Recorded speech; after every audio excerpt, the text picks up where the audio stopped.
Hello, everyone. Welcome to the MRA Professional Development webinar series.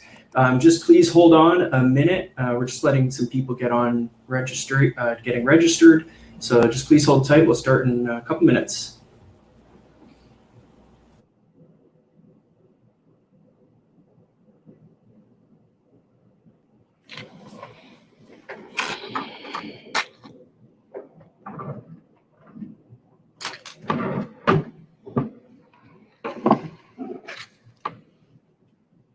And Dale, we need Ross's thing done in PowerPoint. That has to be done today. We're like really behind on that.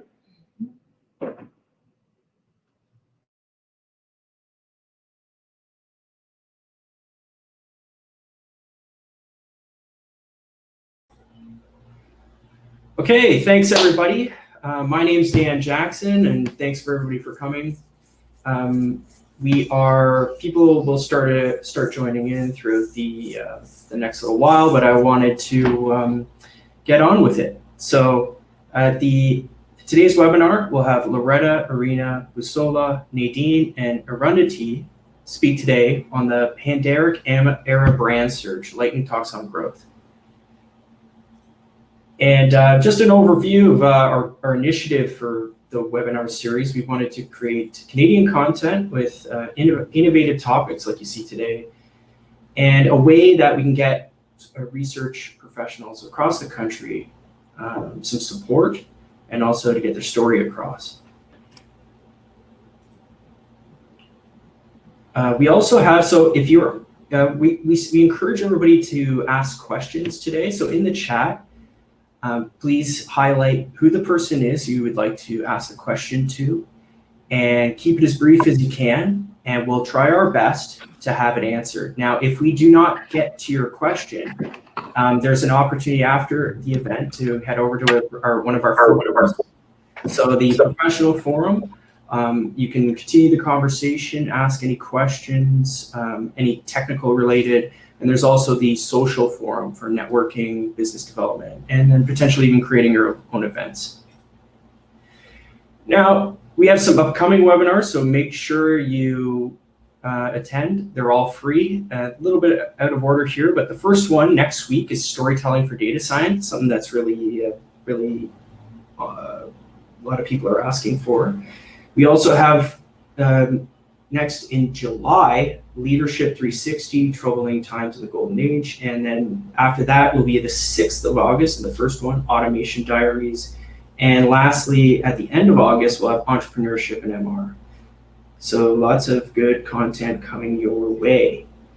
Now, again, there's no slide here for it, but we also wanted to touch on our CMRP, our Certification for Individual Research Professionals. If you haven't yet gotten it, we are scheduled for the first exam coming this fall. So October, we'll be having our revamped certification process.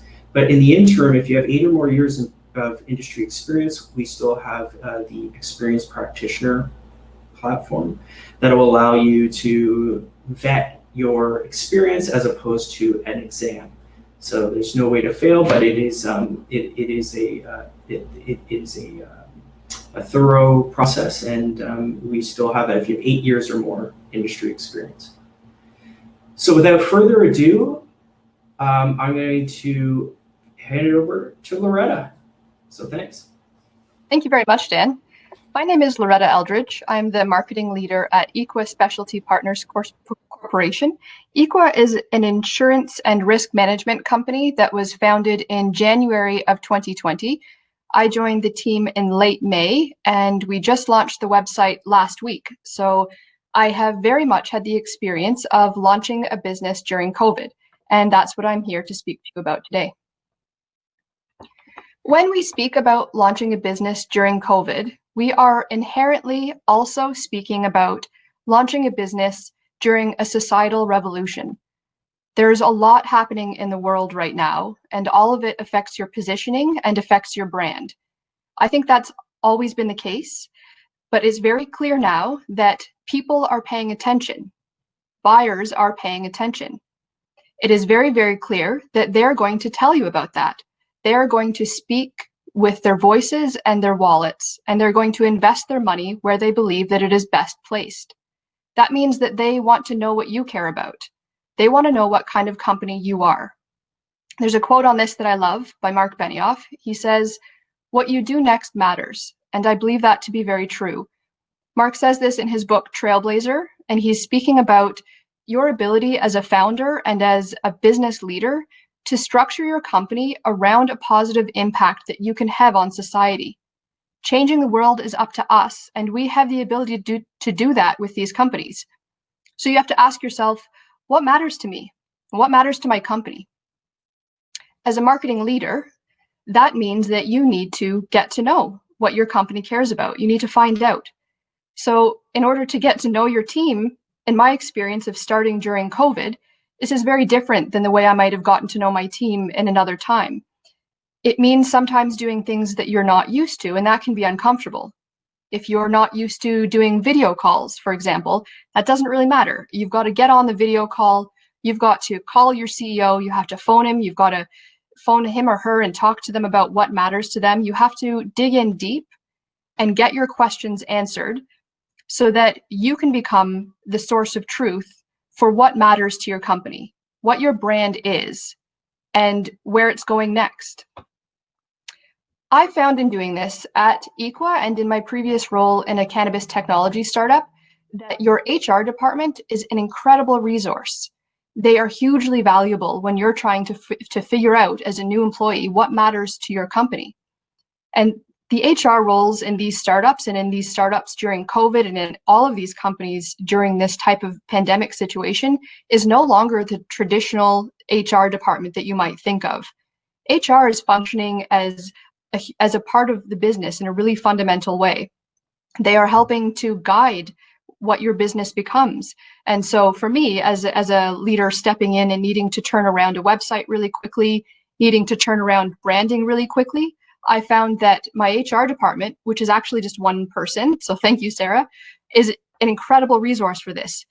I wouldn't have been able to move as quickly, and I wouldn't have been able to say things that were as genuine as they are if I didn't have somebody like that HR team to go to ask what they found, because they've been doing it since they've been there, and they really have a powerful impact on what your company becomes. The next lesson I'd like to speak about is a lot more simple, really. It's the work done. Your company needs a lot, and if you're a startup, it needs even more. In a situation like COVID, where we've lost our ability to interact the way that we are used to do face-to-face networking, there is even more reliance upon your virtual and your digital presence, and you need to deliver on those materials very fast. So that means as a new leader, as a marketing person, it means putting the hours in. It means just pushing through and getting that work done. And when I'm doing that, it can be really tricky when you're new, because you might know what you know that your team needs. You might have a good sense of what you think should come next. But when you enter that business, you're also dealing with a lot of requests from your team members. They need materials, and maybe they needed them a week ago, but you just started and you have a few other projects on the run. And how do you organize that? How do you dig in and make sure that you're delivering what your team truly needs? We need to ask a few key questions. I always ask myself, what is needed? What do I know my team needs, and what are they asking for? What has the most ROI? What is going to give me the most return on my efforts and my resources? And what needs to come first? Oftentimes that's buyer persona or brand positioning, but you need to sort out what needs to happen behind the scenes to set you up for success, to make sure that you can take that next step successfully. Next lesson that I'd like to speak about is get personal. This has also been true for a long time. I think since sales and marketing has existed, really, we've needed to speak to the individual that we have in mind. You need to use their first names. You need to get on the phone. I found in my previous role that we were doing automated emails, and when we were using first names and we were being considerate of what is happening in the world, we were getting really great response to those. We found that people do want to hear from us. They do want to connect. As much as they were afraid about what was happening in the world and they were unsure, they still wanted to move forward with their businesses. They still wanted to talk to us. And that's an incredible thing to find out. That gives you a huge opportunity. What that also means is considering your branding in terms of what are you putting out for your products? What offerings and services are you developing? And are they aligned to this new reality? A good example for me in this realm is I was speaking to my CEO the other day, and he was talking about the new reality for restaurants. He was walking down Queen Street in Toronto and was looking at all the restaurants closing and realizing what a different world this is for them than it was even a few months ago. And so he is working on insurance packages that are considerate of that. He is developing packages that include pandemic response if something like this were to happen in the future, and crisis response. He is developing programs that specifically speak to this reality that we're dealing with. Another great example is directors and officers insurance coverage. This is something that is really personal to people. And we find now with COVID that there are a lot of claims coming in. The market is flooded. So it's very clear what kind of service you're getting, whether or not your broker is really taking you through the process and helping you. It's very clear how important service is and what state your service is in. So for a company like Equa, who really values client success and who is going to put the client first and take them through every step of the way, that means that we need to speak that really clearly right now. We need to make sure that our potential clients know our value proposition. And I think that it's this type of agility, this type of responsiveness, and this type of sensitivity to the new reality that your buyers are dealing with that is going to help companies be successful.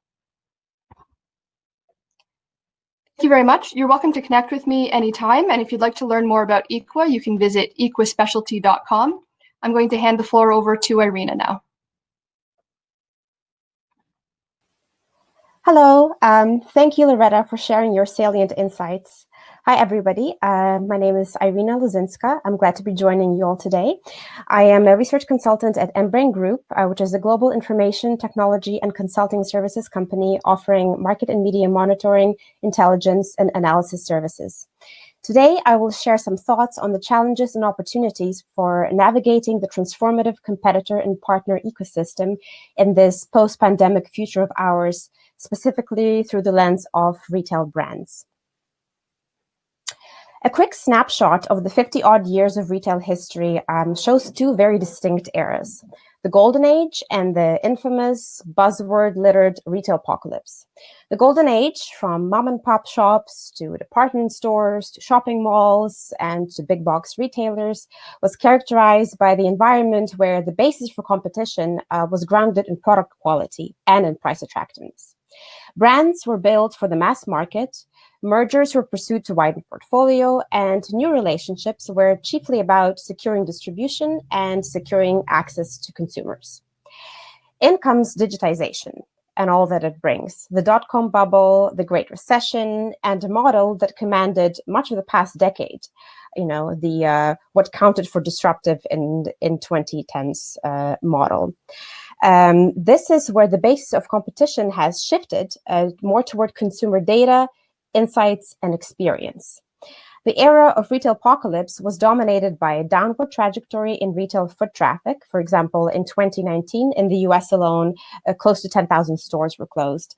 The era was also littered with retail bankruptcies, around 40 of them in the last 2 years. And that's not even counting all the recent announcements that we've seen from JCPenney, Aldo, and other pandemic casualties. And also this era was characterized by the ever-growing reach of e-commerce. According to Statista, for example, in 2019, retail e-commerce sales worldwide amounted to almost $4 trillion US, and e-retail revenues were projected to grow to close to 7 trillion actually in 2022. And that's not even counting the online shopping frenzy during the shelter-in-place orders of the darkest pandemic months. Forrester Research estimates that by 2022, e-commerce will account for 17% of total retail sales, while an additional 40%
Hello, is Irina here?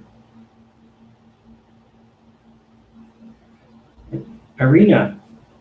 Hi, can everyone hear me? I had a power issue. Oh, no worries. Okay, so if you just want to take it away. Sorry, do you recall where were you Can you able to see hear me? the slide? Can you see the slide? Yes, I can. That's where we ended off. Okay, sorry about that, No everyone. worries. Technology hiccups. I'm glad to be back with you. All right, so let me start a quick snapshot of this again. So as I so enthusiastically delved into this presentation, I was talking about the two distinct eras of retail history. You know, one was the golden age of retail, and the other one was retail apocalypse.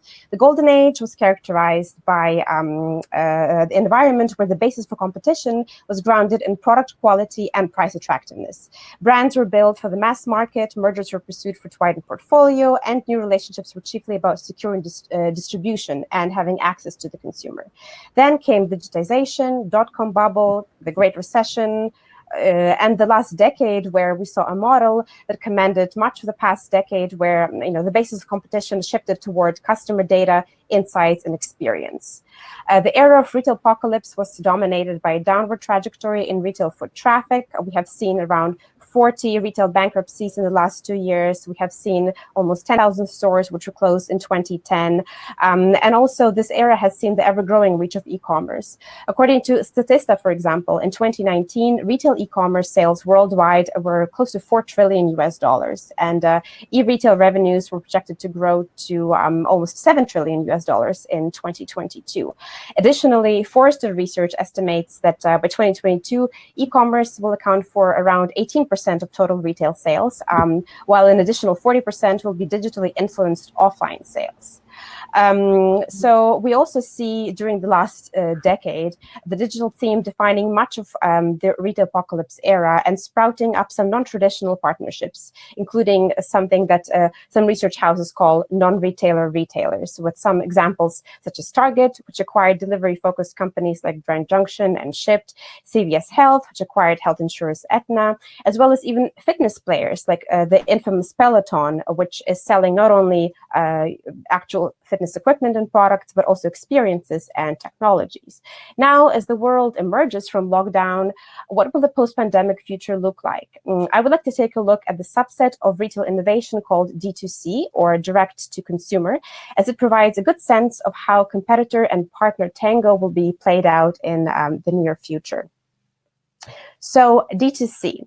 There is some ambiguity to start with around how various research institutions define it, with generally two schools of thought on it. The first one defines it as a digitally native brands that started as independent online retailers selling directly to consumers.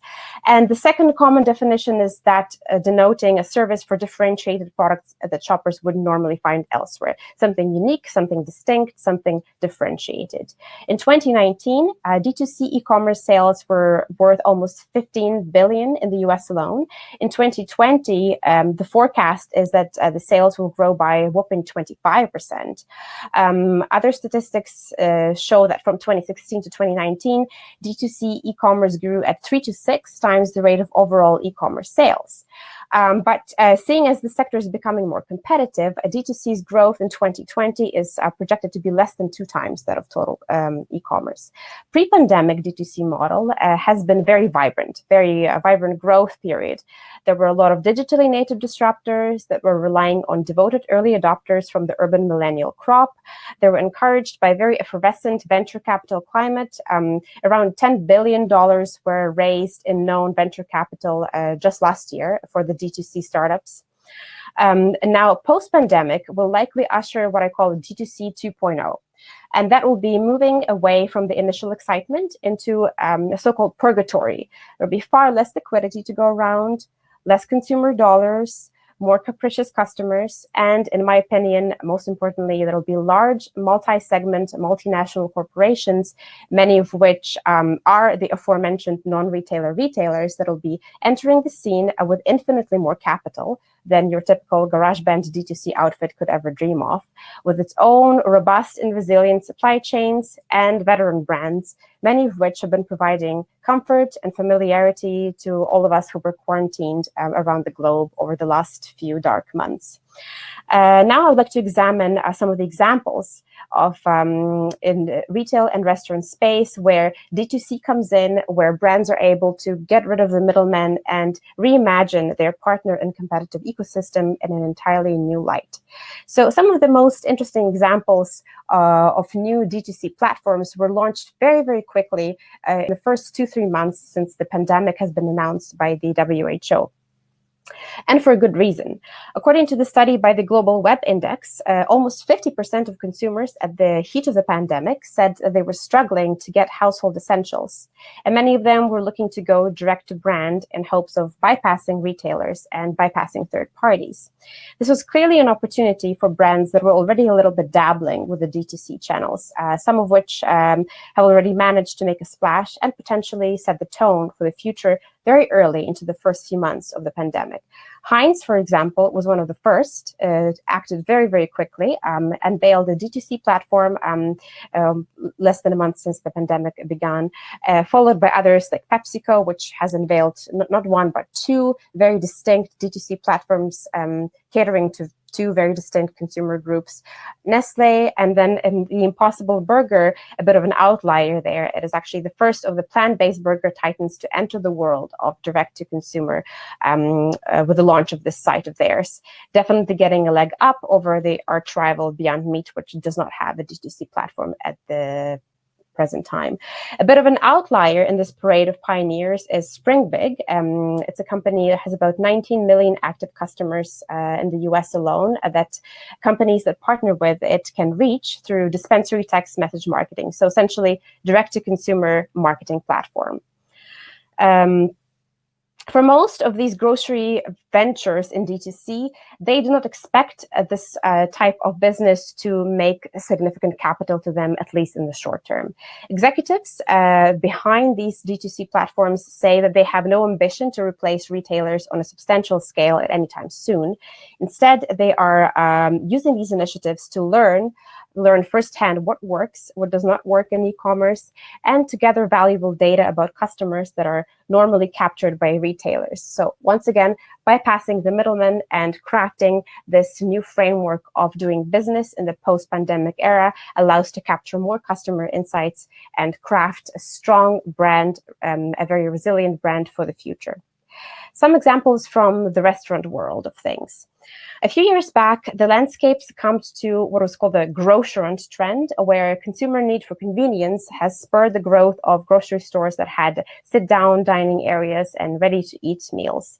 During the pandemic, restaurants, including quick service chains that we all know and love, started to fight back and set out to help their customers in new and innovative ways by cutting out the grocery middlemen and offering grocery staples themselves. So you have the entire innovation starting with a Canadian player actually called Joey Restaurants, which has launched consumer staples, a pantry staples platform quite early on in March, followed by brands in the UK, and then the worldwide giants like McDonald's, Subway, Panera, which have all launched some form or another of a platform that would allow customers to access pantry classics and consumer staple goods. Now, most of these initiatives to provide bread, milk, and other pantry classics are meant to be short-term. They're meant to be tactical moves to sustain business continuity and to nurture the brands during the darkest week of the pandemics. But the sheer fact that these consumer food service players have rallied and quickly launched online platforms for groceries speaks volumes about the value of quick thinking and agility, and also hints at the possibility of these initiatives to be exploratory, kind of reconnaissance missions, potentially paving way for restaurants of the future with hybrid portfolios and a very different raison d'etre. Time will tell, but the tactic may inform a long-term strategy for the restaurant and for the retailer alike, using D2C and beyond. And now I would like to conclude with the lessons of various thought leaders that have informed much of my own thinking and writing on the subject. You know, Harvard Business Review, McKinsey, KPMG, eMarketer, and so on and so forth. This brief excursion into retail that has, for those looking to hone their competitive and partner ecosystems for this brave new post-pandemic world. As brands overhaul their thinking around ecosystems, they would do well to stem their understanding from a consumer wallet standpoint. There will be thinner wallets to chase after and more players chasing after them. Second, agility is the name of the game, and that applies to your perception of partner and competitor identity in the first place. And third, last but not least, be actionable around your insights. And to paraphrase this lovely quote from McKinsey, do not shy away from considering non-traditional collaborations, as creativity paves the way for the post-pandemic future. Thank you. Sorry for the tech interruptions, and I hand over the floor to Busola. Thank you. Hello, everyone. My name is Busola, and I'm a market researcher and consumer behavior specialist. I currently run a research company called Versa Research. So today, I'm going to briefly take you through the changes in North American consumer behavior that we are finding as a result of the pandemic and how this is creating category winners and losers. So although many people are comparing what we are experiencing now to the Great Recession of 2008, where an estimated 2.3 million jobs were lost in the US and consumer spending drastically declined, what we are experiencing now and to come in the next 18 months is different and more drastic. Different how? People are worried about their physical health and safety. The world will enter into a recession where millions will lose their jobs. Income and spending will also be slashed. And this realization is increasing high arousal of negative emotions such as fear and anxiety, which is leading to drastic changes in consumer behavior. So, what are some of the changes that we are seeing? First off, let's talk about the data used for this slide. Online surveys among 1,000 adults in North America in April 2020 was conducted by a research company called Gut Research. The survey was used to measure consumers' behavior and mindset. What did they find? With the rapid spread of COVID-19, many people were reminded of the fragility of life and started to check in with family members and friends. Those they love and are familiar with are a source of positivity and normalcy in their lives. With many people on unpaid leave, many with jobs lost, many facing job security, and many simply just facing the fear of the unknown, more and more people are prioritizing essential products and services. When people go to the stores to buy essentials, they don't have time or the mental capacity to pick up packages, read them, and evaluate the claims. As such, they are choosing brands they are familiar with. In addition to this, people are worried about the spread of COVID and are also going for brands that they trust. Many small businesses have been hit hard, and small businesses in Canada actually make up 97.9% of Canadian firms, according to Reuters. So it is essential to communities and the economy for them to stay afloat. Consumers are realizing this and are supporting small businesses. And finally, in-home everything. As people were forced to stay home for long periods, they started learning how to do things they would normally pay someone else to do. People started providing self-care services to themselves at home, for example, hairstyling. They started cooking and baking more at home. This do-it-yourself movement started from a need, and we expect it to last for a while.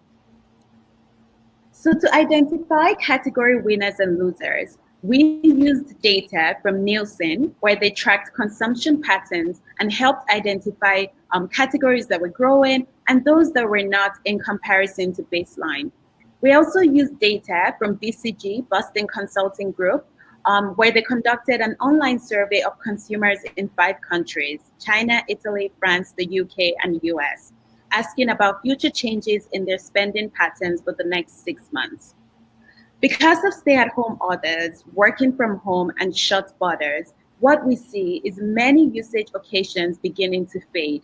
Categories such as the following are not doing well. Personal care, especially makeup.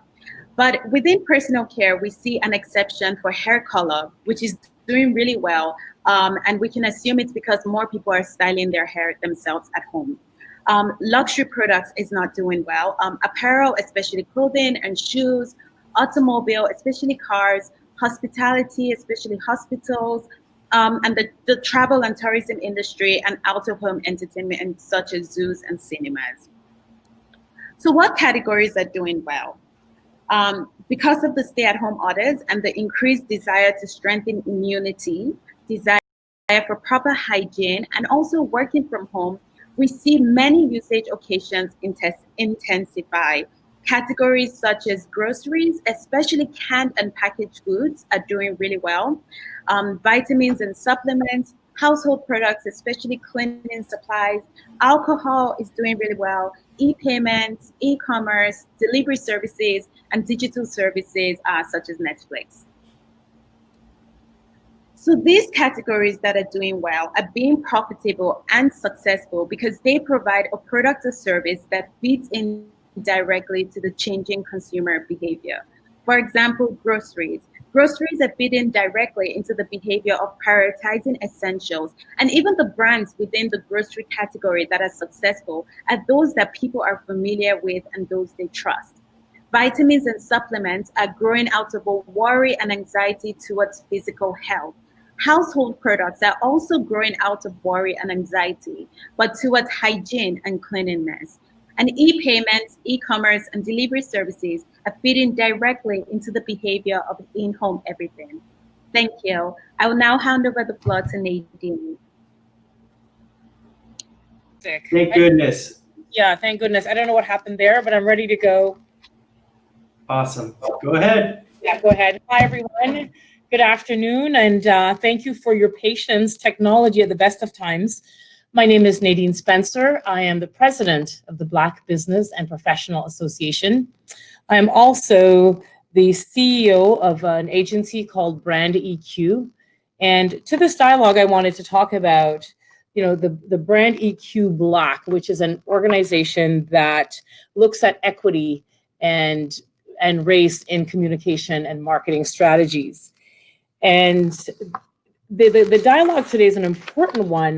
My topic is, brand equity, challenges and possibilities. And we're going to be looking at our experiences with Brand EQ Black through a MarCom, which is marketing communication lens. Now, the past few weeks have been tumultuous ones, both in the United States, Canada, and throughout the world, as hundreds and thousands have gathered to protest police brutality and the ongoing systemic racism present in the world. Now, this is a pervasive problem that touches all areas in society. And in order for this problem to be solved, it requires the cooperation and commitment of our entire global community to stamp out racism. And I show this grid to demonstrate, what equity looks like. We're not all starting from a level playing field. And if we all want to participate, as these children are seeing the game, we all want to participate in the environment, in the world around us, and the opportunities. And due to systemic racism, the Black community has been out of that. So in defense of equity and equality, we're not able to participate in the game as well as you can clearly see by this graph. And if we look at, this recent campaign by, the Gucci Blackface campaign and the H&M, the coolest monkey in the jungle, these are some of the things we look at what brands do in terms of a misstep when we look at race. So when this happens, we get to this stage, what I say is that, we can't breathe. And when one member of our society cannot breathe, we all cannot breathe because it impacts everybody. It's like the domino effect. When one domino falls, we all will fall. But can you imagine if we have a society where we're lifting one up, everyone gets lifted up? So, in the past few weeks, as I said, it's been very tumultuous. And one of the challenges is that brands are looking now at how do we get everyone participating in the breadth of our world. And what we are looking at is brands are looking at engaging, working with the community to ensure that we have equity. So how can brands rebuild their narrative? How can brands make a change to fight against anti-Black racism? We're at a boiling point, and we know that changes in policy must happen, and it must happen immediately.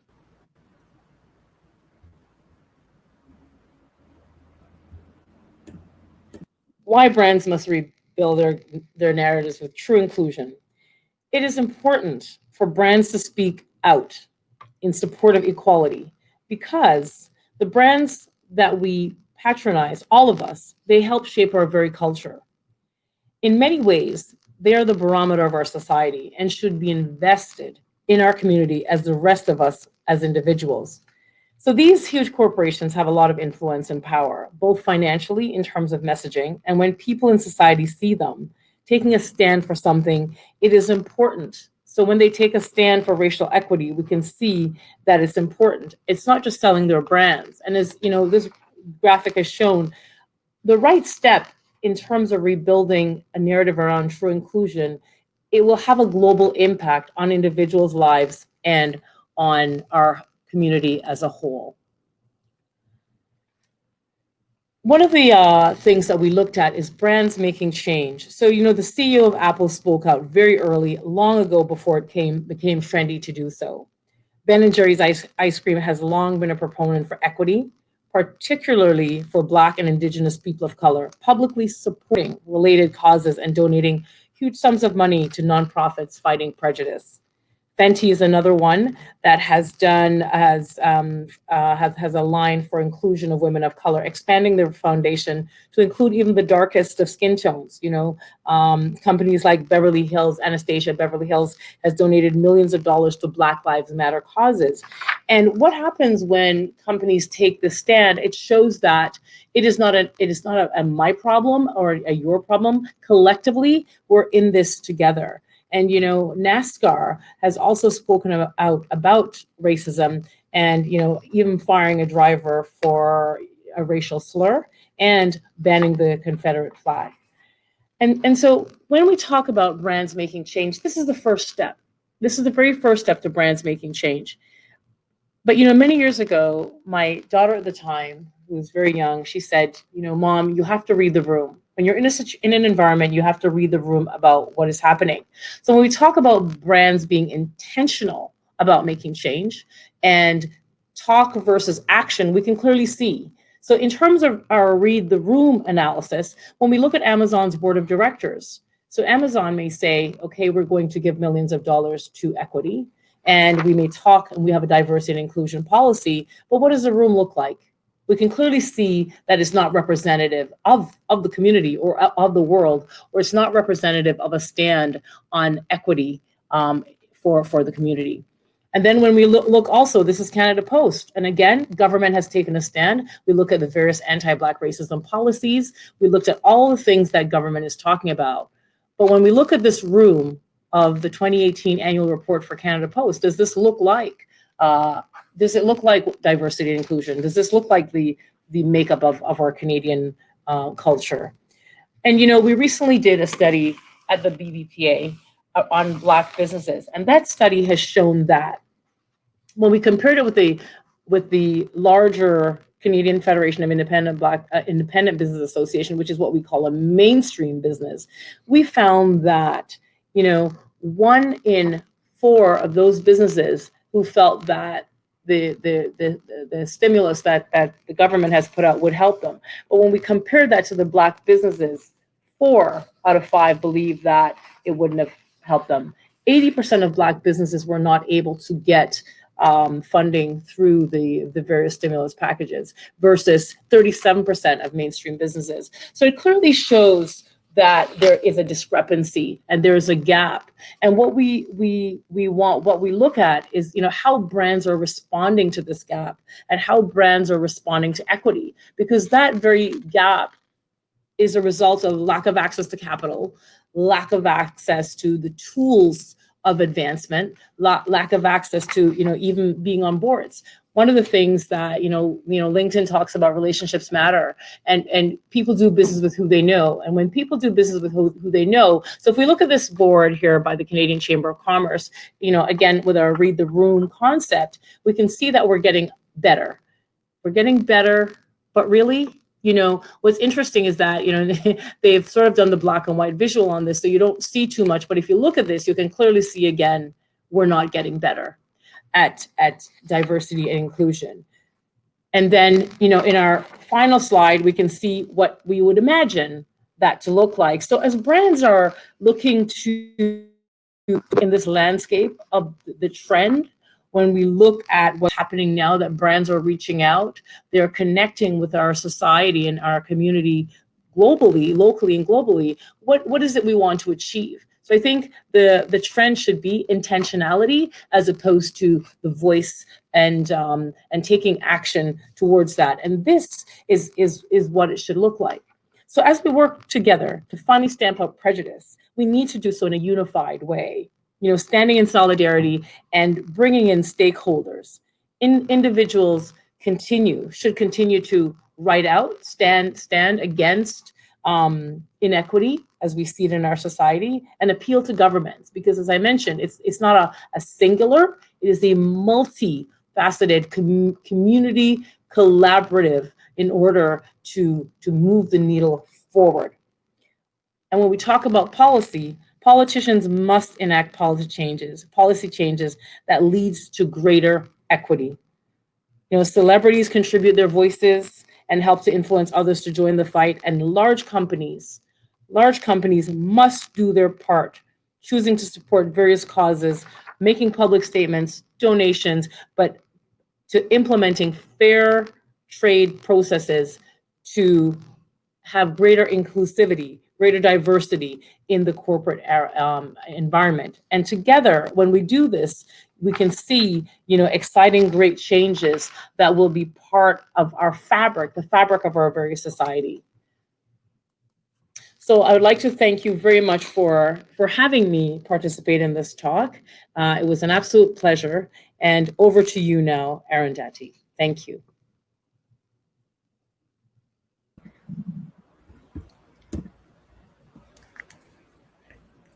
Thank you so much, Nadine.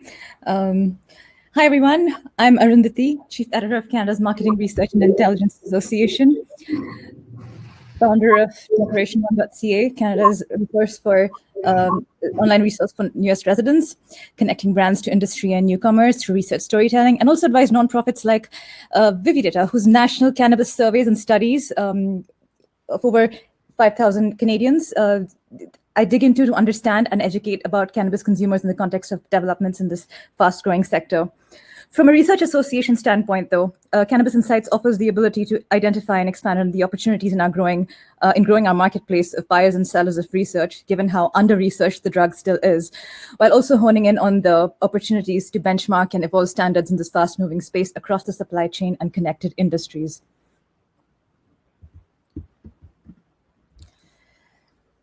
We've seen a range of themes today, from the new buyer's reality that Loretta had to quickly respond to in her startup, to the direct-to-consumer pathways and retail brands that Irina talked about, the changing consumer behaviors that created category winners and losers, Ursula mentioned, and we saw the case for improving Black equity and rebuilding brand narratives for a sustainable future post the pandemic.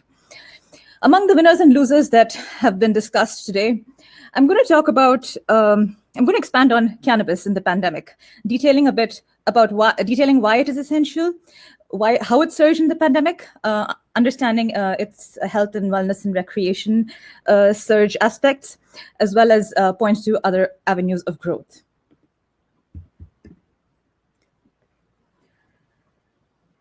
Although the current market size of legal industry is barely $1.2 billion a year, it is expected to bring in about $8 billion through legal channels alone by 2025, according to various market estimates, including Vividata's. Since legalization, the top sources of legal market cannabis have been physical retailers, followed by digital retailers. But when COVID-19 struck, consumption surged across Canada and USA. In Canada and in US, in most states, cannabis was declared essential service, and whether in retail or in the cannabis production workplaces. And this map here above represents the divide between e-tail and physical retail services open across Canada through the pandemic. Retailers had to innovate with electronic curbside delivery and pickup, and new retail and electronic retail models took shape across the provinces. And 43% of consumers stated their intent to switch to e-commerce habits like click and collect and online deliveries. In retail sales, provinces that saw the most growth in the pandemic, according to reports from Statistics Canada, and I'll point out the areas of growth. Quebec was 9% monthly growth, taking the month of April. Alberta was the state with the most retailers in the country, of 480 retailers, saw 5% growth. Saskatchewan, 6%. New Brunswick, 10%, the highest. And the country's largest market, Ontario, sales dropped by about 10%. Many will attribute that to the province's in-transition retail model. So profitability in cannabis has actually weighed in favor of those companies that were able to establish their brand presence long before the product was legal. Tokyo Smoke, a retail brand acquired by Canopy Growth back in 2018, remains an example of a brand that actually made positive strides in establishing brand familiarity and interest through merchandising, events, communities, back when it was founded in 2015. This brand has now strengthened its narrative on wellness-themed products, and you can see this in their stores when they classify their products in a gradation of Go, Rise, Equalize, Pause, and Ease.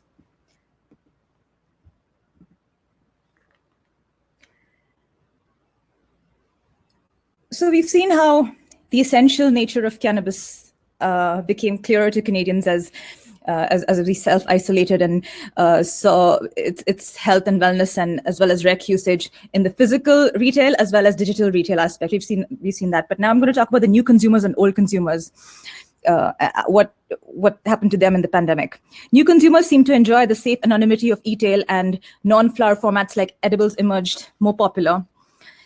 Although alcohol remains more socially acceptable than cannabis, its consumption of cannabis took on a new dimension in this period of self-isolation, because cannabis is more non-toxic, does not have reported negative side effects like aggression, domestic violence, or hangovers, rather has reported wellness benefits, especially among the seniors and Zoomers population, as they report. Old consumers opted for more familiar formats. It wasn't an uncommon sight to walk down the street and notice people rolling a joint. It wasn't being shared, and pre-roll sales were down. But we must remember that three quarters of Canada's cannabis users, the top motivation to consume is to relax or unwind. Followed a little far off behind by to have fun.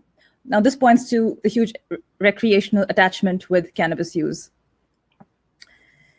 When regulations loosened and the BDC began offering emergency funding to cannabis initiatives, the essentiality of cannabis further proved its worth.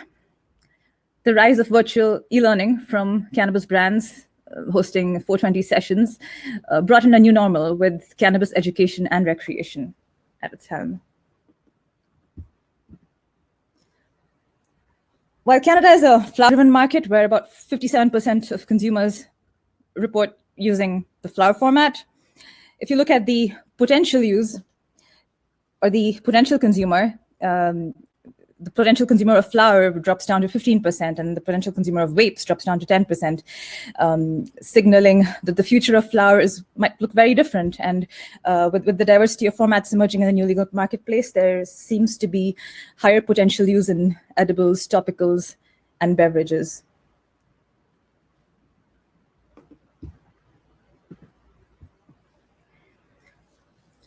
With the regulatory strides we made, we found Cannabis 2.0 ushered in the diversity of product formats, but also the pandemic paved the new ground for Cannabis 3.0 as brands use technology to harness better data around use and effects of cannabis, and also preparing the way for Cannabis 4.0, where brands are now beginning to think about the underutilized hundreds of other cannabinoids in the plant to create new and varied formulations and treatments for tumors, cancers, other terminal illnesses, but also for non-medical purposes. Activism is going to continue to drive the industry forward, whether it takes its form in lobbying for equivalency tests with innovative formats like cannabis beverages seeking parity with alcohol, sustainable packaging, community educational initiatives to eliminate stigma in medical and adult use circles, the expungement of criminal records for simple possession, and the formulation and discussion of standards across the value chain.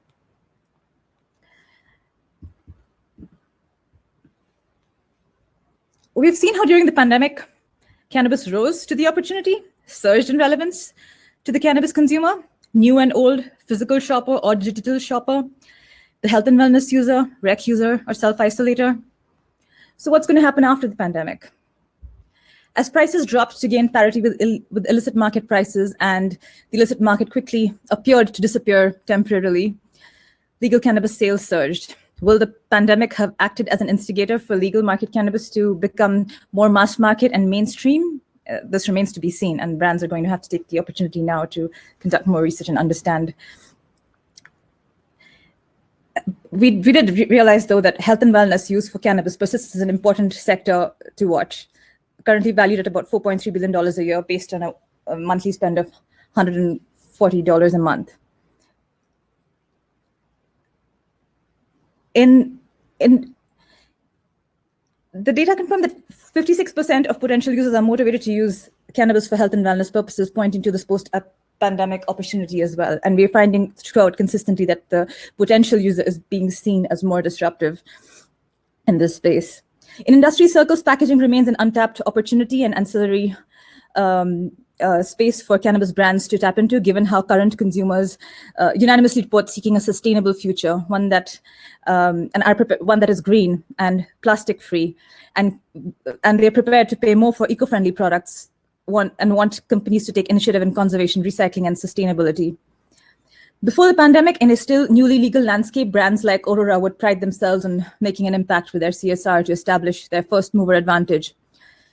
In a more mature product development landscape post the pandemic, consumers will now look to clarity around sustainability and wellness.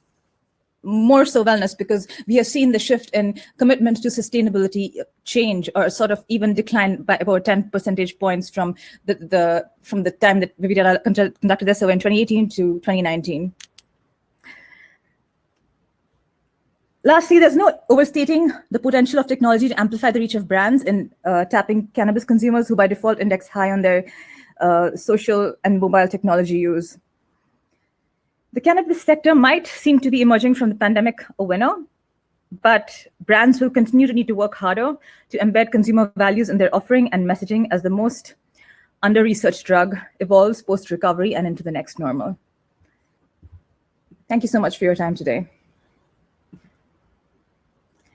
And now, thank you for staying with us. I'm going to field questions to all of our presenters. We have one for Loretta.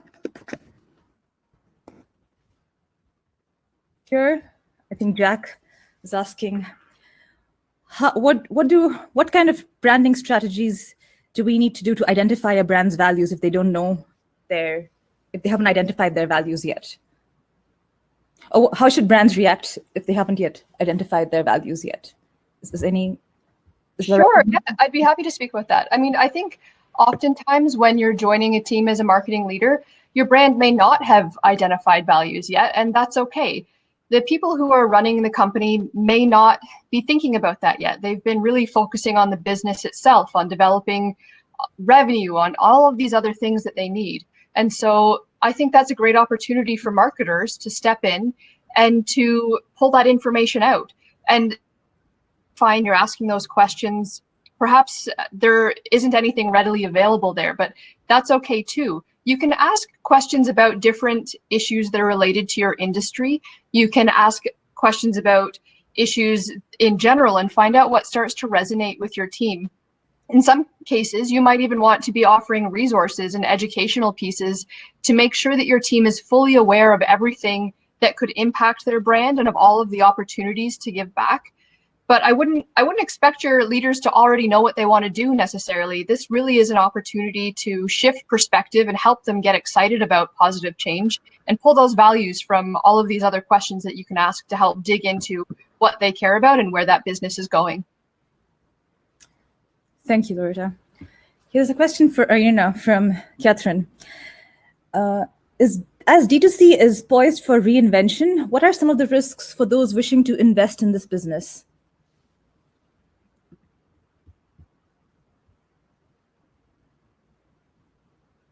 Is Irina in the room? Okay, there's one for Busola here. how have personal care brands, in your opinion, been able to, you mentioned them as one of the losers, but what recommendations can you give them for trying to get a grip of their situation or make their next moves? Good question. So remember we mentioned that one of the changes in consumer behavior is in-home everything. If you're a makeup brand, for example, this is the perfect time to have videos, tutorial videos of how to use your different products and services. You can even offer, discounts, send it to consumers, and then you give them kind of like a webinar session where you go, where you invite your different customers together, and then you do a tutorial online. Make it something interactive, something fun. So it's kind of like an experience for them, and they're doing it using your product. So you've been able to sell those products, and you're also building the relationship with them by doing the webinar. So there are different opportunities. Yes, they're category losers, but I think losers can easily become winners if they're able to, if they're able to rethink the way they offer their services and reposition themselves in the minds of consumers. Okay. Thank you, Mustafa. I see Irina is back, so I'll ask her question from Catherine. As D2C is poised for reinvention, what are some of the risks for those wishing to invest into this business? But maybe is there another question?